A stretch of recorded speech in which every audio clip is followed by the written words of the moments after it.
The moment you ask for directions, the moment you ask for help, they're like human GPSs. Like I remember multiple times asking a guy, me and my trainer, we went and asked a guy for directions to this place, because in Portugal, it's not like the grid here in Utah or in Provo.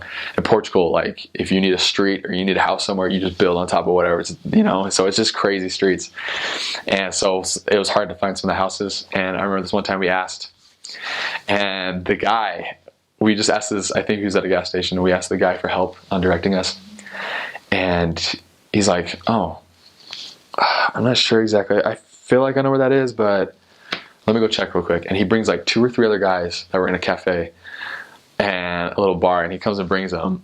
And they literally take us to this spot. Like all 4 of these guys take us to the spot. And then we say goodbye, gave them a couple cards of the church, and then they left. But it was at least a half-mile walk. And so that's just who they are. They're super helpful.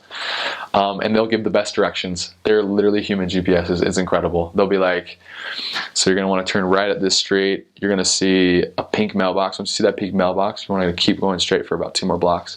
Turn left at that second block. Do this and this, and then you're there. And it's like the exact directions they give you. So that's a cultural thing. They're super helpful. Portugal was like the original founders of so many places.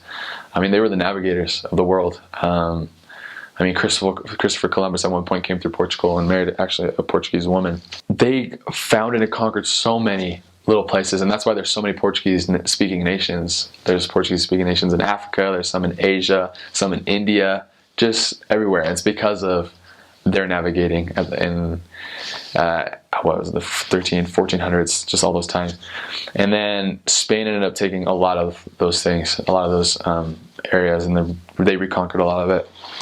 And so I feel like Portugal feels like a small underdog in some senses, and that's just what I've seen. They're because of that, they're fighters. They're very proud of who they are. That's something I admire so much about the Portuguese people, and I loved and I'll get to something else, is they are so proud of who they are.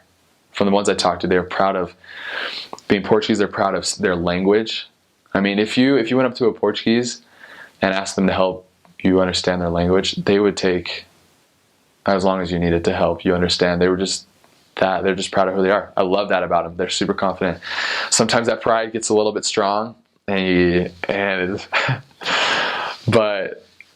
it's a good proud a lot of the time. I love music, and they have some good music. But one that's very unique to Portugal that stood out to me is called fado, which means fate, and it's kind of like a folk type music that they play, and they play with this, I can't remember the name, this special type of guitar, and it's just, the sound of it is very sad. It's lamenting. It's super deep. But it just kind of defines who they are as people. Like, they've been through a lot of hardships.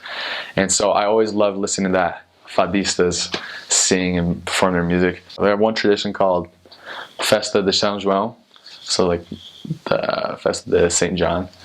And they eat sardines. But one of the funny things that they do, and you can look this up on YouTube, is at night they'll start smacking each other with hammers on their head. Not real hammers, but like the air-filled ones. So like if you look it up on YouTube, there's just literally a video of people just smacking each other with these little air balloon hammers. And it's just a part of the tradition.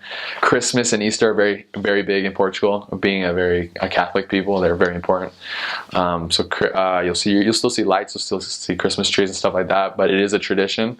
As far as of the areas I served in, you always open one present before you go to bed, before you wake up on Christmas Day.